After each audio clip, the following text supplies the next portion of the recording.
Alright, you guys, so I have seen Wicked 2 times and I am going to tell you guys about it. So, for context, the only thing that I knew about Wicked going into seeing the movie was Elphaba, Glinda.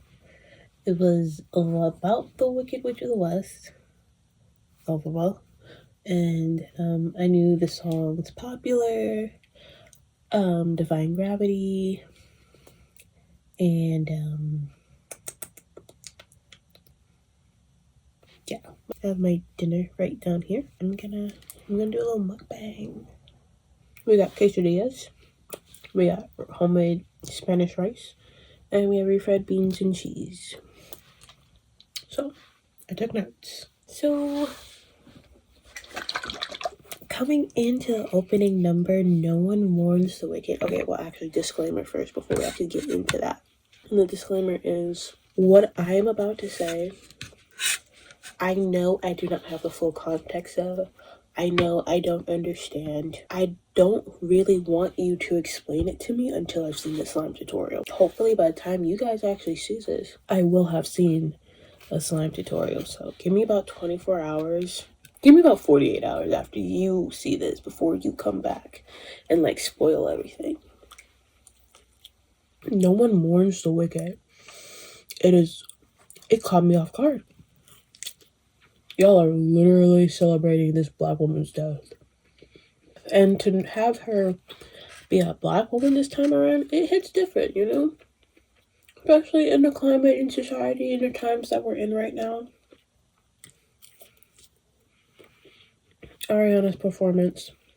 At first, I'm sitting there confused, like, how are Elphaba and Glinda friends? Like, how do we get there? Of course, you find out throughout the musical how you got there, but I didn't know. I wasn't coming in here, so I was like, oh, whoa.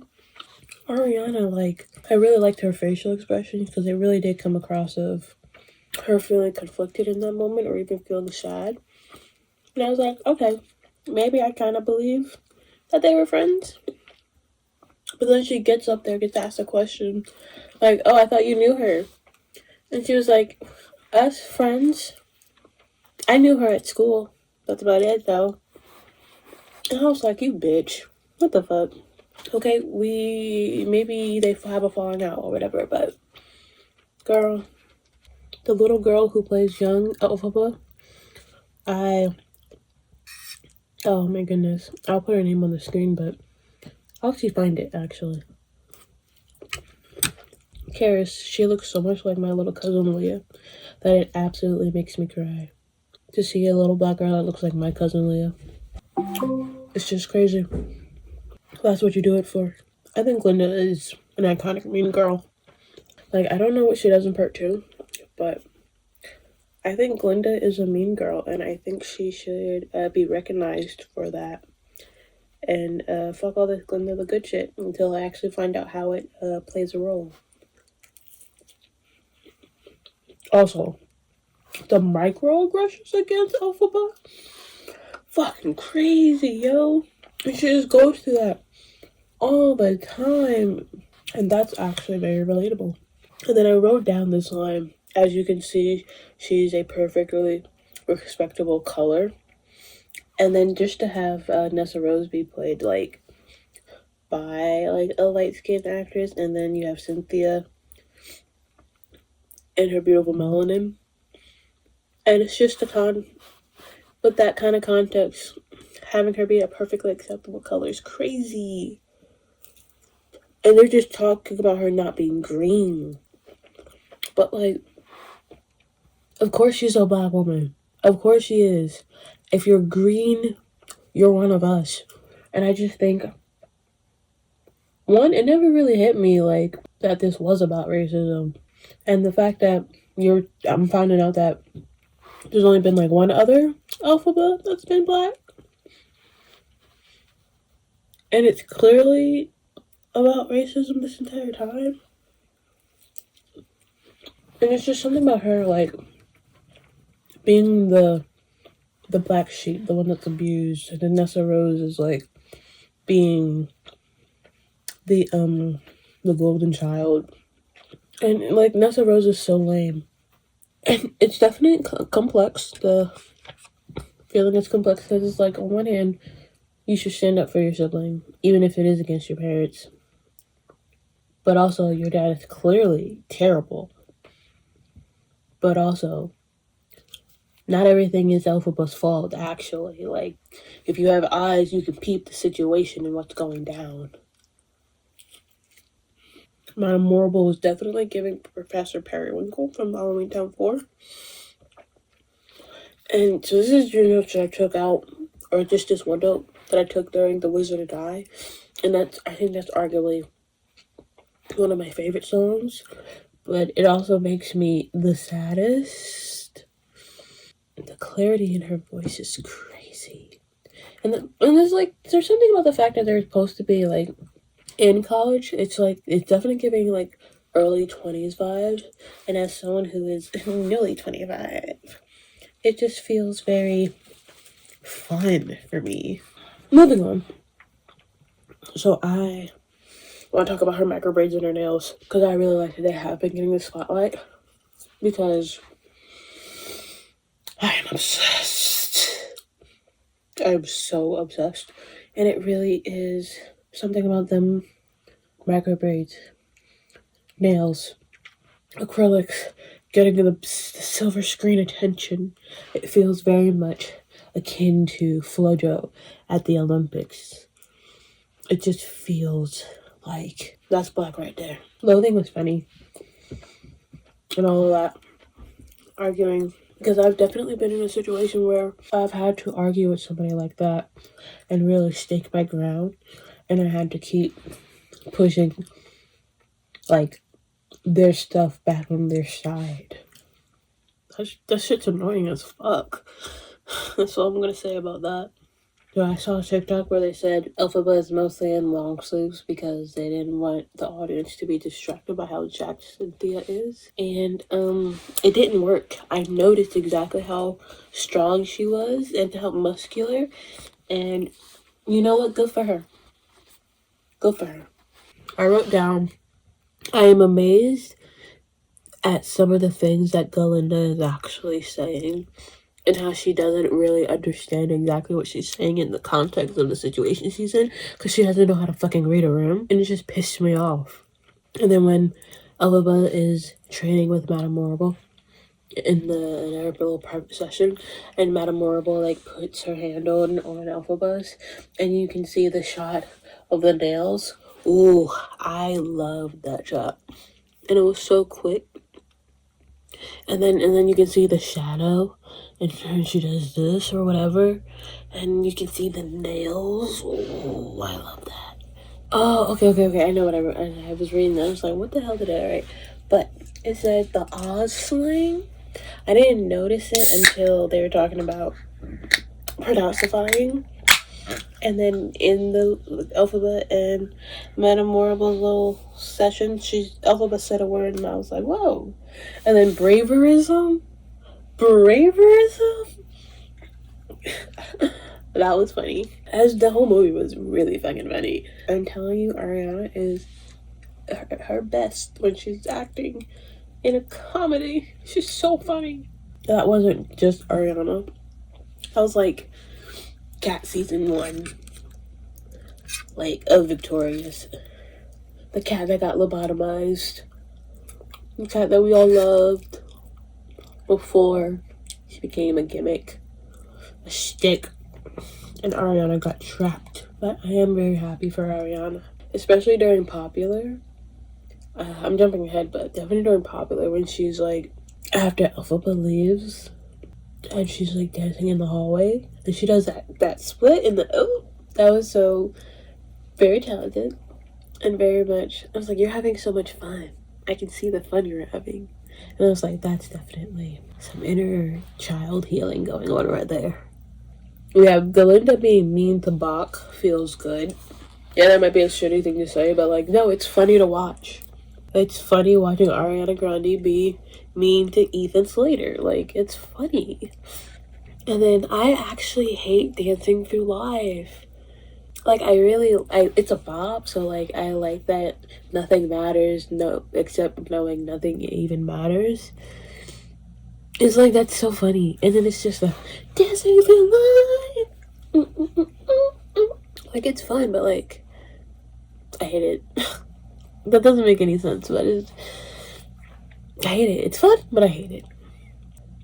And one thing that I do admire about Glinda at this point, one thing that I do admire about Glinda is that she is going after Fiyero. Like, she is putting the magnetic moves on him. And you know what? I appreciate a woman who knows what she wants, and it's very refreshing to see her actually be like, hey, I like you, and I know you're gonna like me, you know? She's very straightforward, and I really like that. You like that? You like a straightforward woman, Salem? Yeah. You want some Sprite? I need you to get away from that quesadilla right now, sir. Oh, okay. Again, on Nessa Rose, I don't understand how she is as dumb as she is. Like, yes, I can understand you being unaware because people might pity you because you're in a chair. But, like, that's really not why. I feel like that's why he actually did ask her out is worse than pitying her because she's in a chair.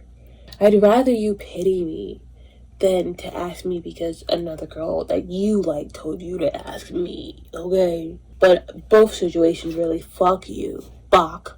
Bok. You see, every time I hear about Bob, I just think of Mercy. So I want to. I wish I was a teacher because then I could do what's in my head. And what's playing in my head is the whole me and Bach, Bach,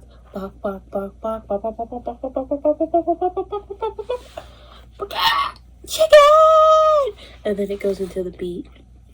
But it's like it's a wicked warriors mashup. And yeah, that's what plays in my head, like, on loop, actually. And I really need to get some help for that. So they're both getting ready for the dance, and Elphaba comes into the room, and she puts her nails on the books, and they get a shot of that. Oh, yeah. I like that.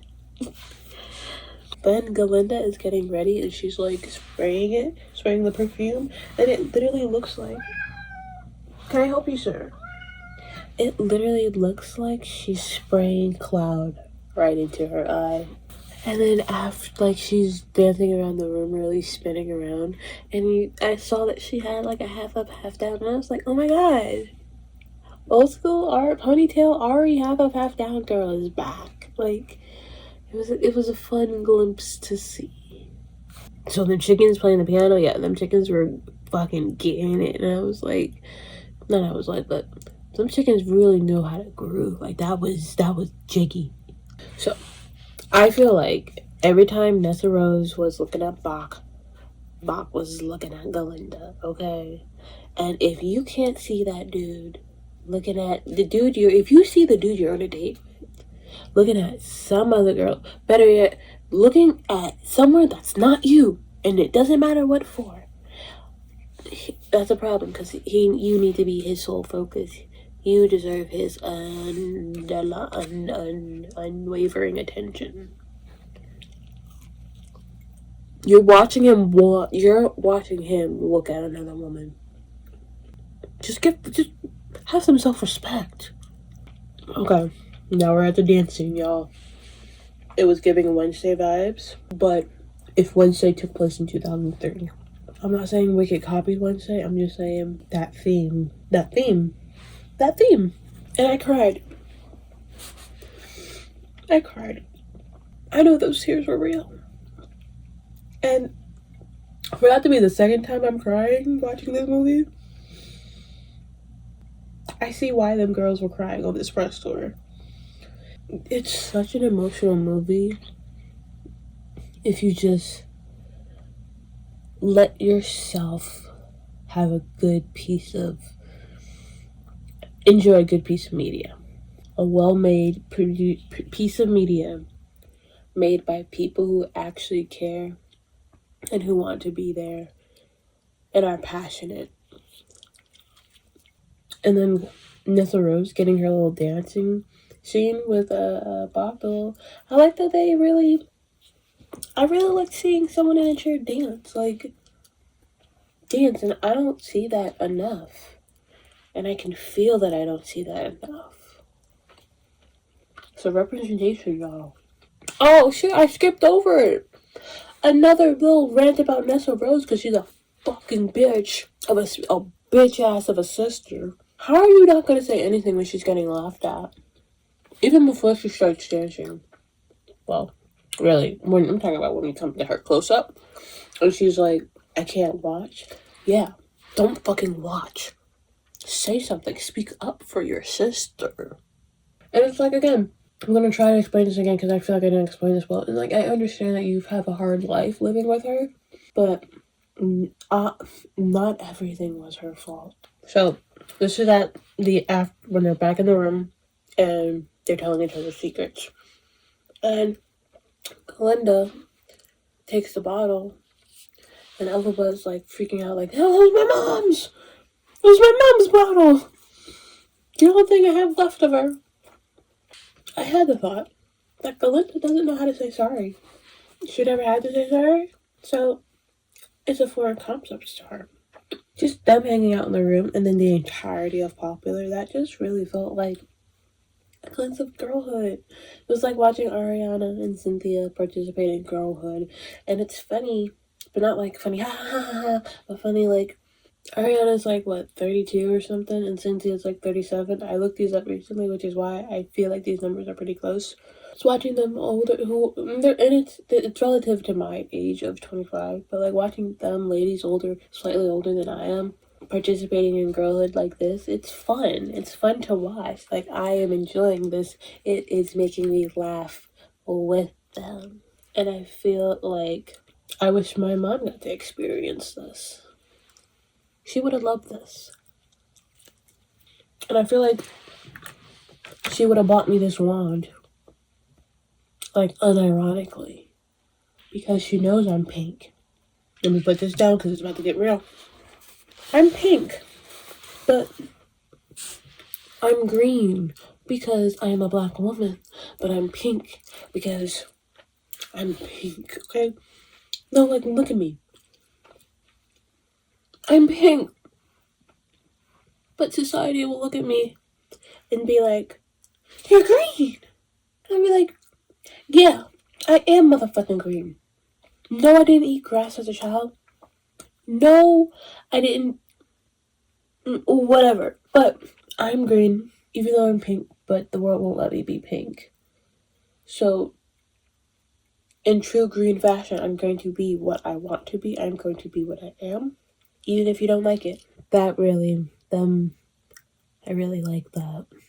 They had that moment. It was so sweet. And that was probably the first time Elphaba was probably called beautiful. She didn't know how to handle that, so she had to run away from her feelings because it was too much. It was too intense.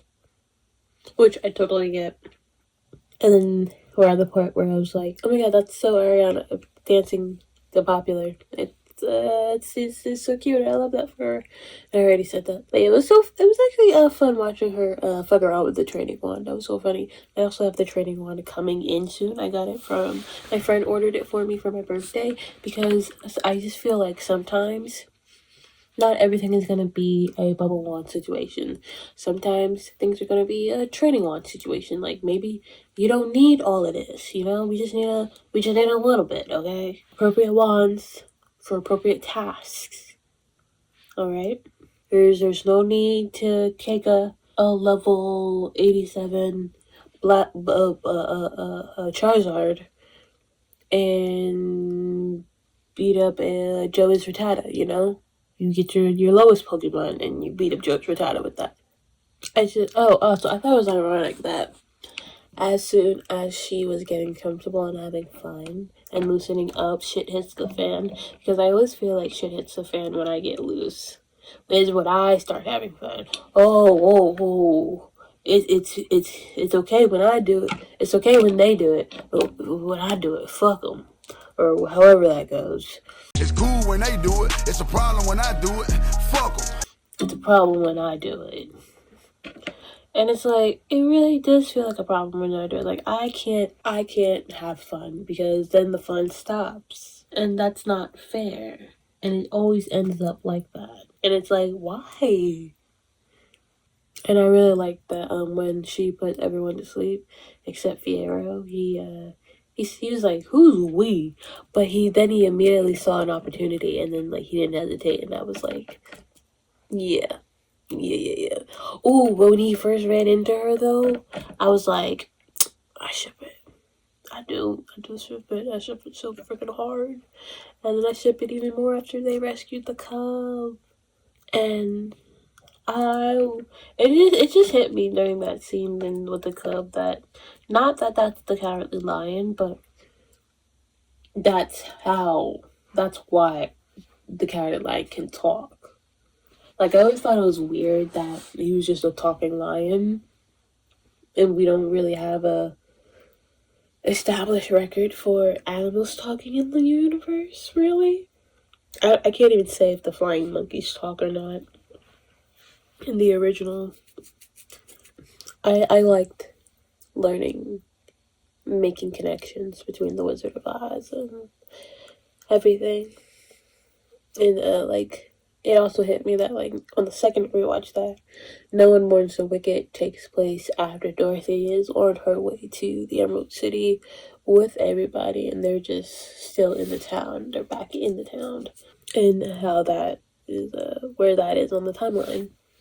Oh, okay. So when Fierro and Elphaba are like having that back and forth and she cuts them off, I thought that was so fucking funny because that is how I talk to my boyfriend, and I know he was laughing too because I do interrupt him. He's like, would you let me talk? And I'm like, fine. And then he starts talking, I'm like, but let me just say. I know that's definitely us. And then when the message from the wizard comes in and everyone's running to go receive it, Elfie and Glinda, they're the only two not in uniform, and I think that's so funny. Like, yeah, they truly are main characters. And then for Madame Morrible not letting Elphaba get wet, I feel like that could be why people believe that a bucket would work against her. I guess that's, I don't know. I just feel like that's how that could tie in. And then Fierro showing up at the train station with the poppy. Him having the poppy. Yeah. And then Glinda changing her name to Glinda. Glinda is so fucking performative, okay? She's so performative and fake, it's fucking laughable. And the fact that she actually doesn't see that, not that she doesn't see that, the fact that she's just so fake to me, okay? Glinda is so fucking fake to me. She's a fucking Regina George, and you know what? That would be fine. Just let her be a Regina George. But I just feel like when they always make them good, they're like kind of, I hope they don't take away her bad qualities to make her Glinda the good. Does that make sense? And then I don't think he's perfect anymore and I still want him. And then I said to myself, like, wait till after the haircut. Because that's kind of how it is. Like, they get a haircut and then it's like, he's ugly! But yeah, true love is still loving him even after the haircut. And then Elfie offering Glinda to come along, and then Glinda jumping on the train. That again is just so girlhood to me. And then the song that they sing when they pull up to the Emerald City, One Short Day in the Emerald City, that one, yeah, that dance looked sharp. And then like Dancing Through Life also looks sharp, but the Emerald City song looks sharp. And why did those guys who were like dancing in the fountain have no arms? They were just like ooh. You know? I just want to know why they didn't have arms. I fully believe, like, up to this point, Glinda and Elfie are friends. Like, they care for each other, they love each other, they're friends. And then, like, she says two good friends, and then she says two best friends. I'm like, yeah, you guys are best friends. And then she invokes her full name. She's like, Elphaba, you are great. You're going to be perfect. You're going to, whatever. She just encourages her to meet the wizard, and she uses her full name, and I really felt that. And then the way that they act in front of the wizard, again, it's funny.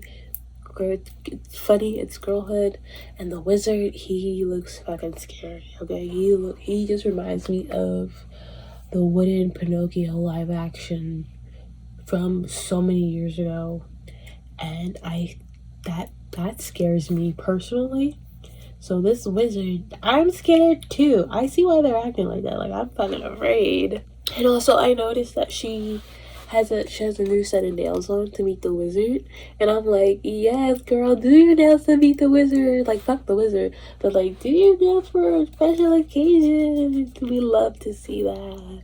The wizard offers Elphaba her heart's desires, and her heart's desire is not be green. It's to help the animals, and it really just reminded me of loving yourself the way you are.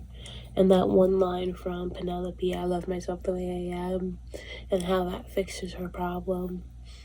And I love that moral overall story of loving yourself the way you are. I love that Elphaba was like, I'm perfect as I am. What's more important is doing what's right. And then Madame Morrible, every time Madame Morrible gets on the screen and she locks eyes with Glinda, she fucking clocks her shit every time, and it's hilarious. The read is perfect. It's perfect shade, and that's the best thing about Madame Marvel. I hate her. I hate that bitch. Almost done. I've been yapping for about 40 minutes. So here's what I have written. I have Glinda.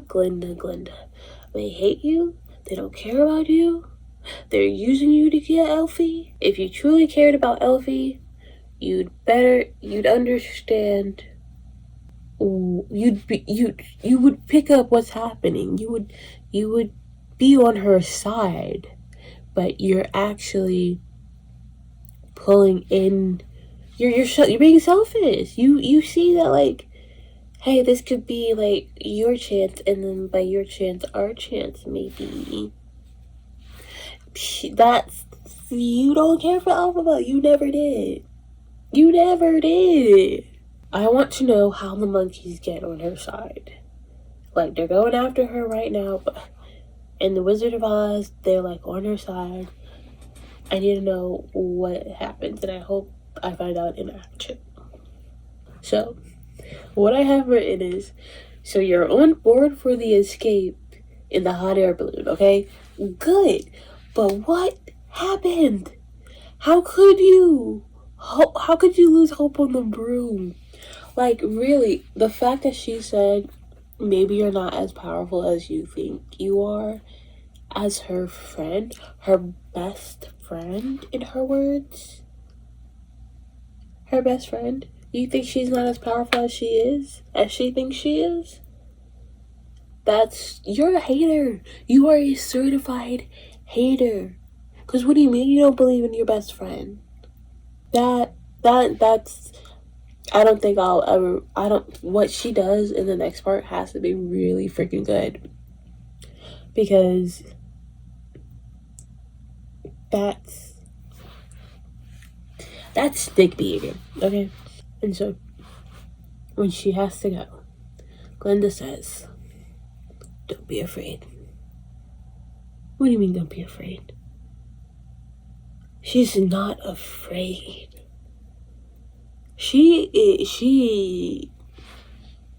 You're showing your true colors, and I feel like Elphaba is like, okay, she's really not coming with me. I am on my own, once again, like I always have been, because the only one who looks out for me is me. And even though the world hates me, I'm going to go out there and do what's right. And then I'm crying again in my notes. Those two really are the definition of two voices, one song. And when Elphaba is falling, and she sees her younger self in the mirror, in the window reflection, and so she reaches out to touch hands with her younger self, and she gets the broom. That whole thing made me really cry. Like, that moment up until the end made me cry, because she found her power by digging deep within herself. Everything she's doing is for that little girl. And I may be reading into it too much, but I just feel like that's kind of how I personally live my life. Is like, I live my life so that some little girl is like, oh my gosh, that's a princess. I saw a princess today. Or, oh my gosh, I want to be like you. And for her to have to like find that power to stand on her own, it's really hard, and I just really resonate with that. Well, I've been yapping for 50 minutes. Hopefully I can cut this down to about 15. Hopefully. And I will see you guys in another video.